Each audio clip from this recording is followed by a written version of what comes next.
Imagine stepping into a courtroom to face trial, but instead of taking a seat at the defense table, you are locked inside a literal zoo cage, and you are 15 years old.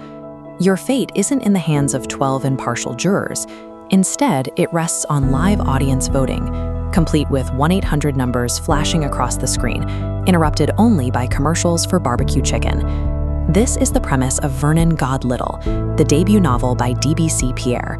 Released in 2003, it won the prestigious Man Booker Prize for Fiction.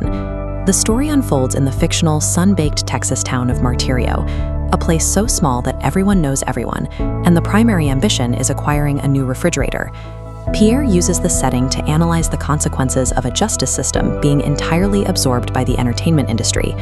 The plot begins with a massacre at the local high school. 16 students are shot dead by Vernon's best friend, Jesus Navarro. Jesus ends the rampage by taking his own life.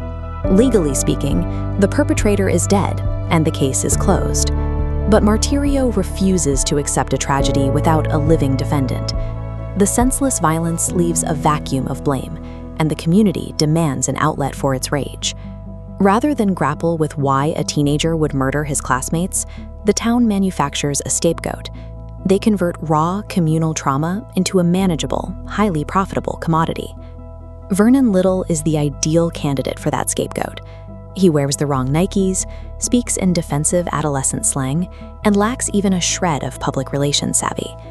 Every adult treats Vernon's freedom as currency. First, the sheriff pursues prosecution, ignoring his alibi, to guarantee a promotion. Then, his mother trades exclusive rights to his life story for television fame. Finally, his crush tricks him into a confession for a media job. In this society, innocence is merely a raw material, harvested and traded for a higher profile. Vernon's local ordeal is soon repackaged into a fully televised, nationally broadcast trial.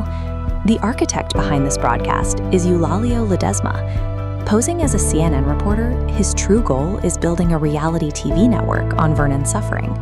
Lally introduces a horrifying innovation, the execution lottery.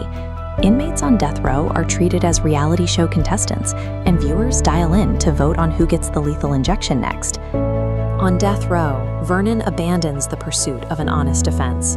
He sees that in a world fueled by spectacle, the truth has become a liability. To survive, he has to play by the network's rules. He begins to manufacture a narrative twist so dramatic that it outperforms Lally's reality show. Just minutes before his scheduled execution, Vernon triggers a trap he arranged from his cell. He unleashes evidence that exposes the town's respected figures as predators, hijacking the live broadcast to reveal the true villains. He secures his pardon, but the irony is clear. To survive a predatory media ecosystem, an innocent teenager had to become its most calculating director. While the events in Martirio play out as hyper-exaggerated fiction, the satire tracks uncomfortably close to our own world.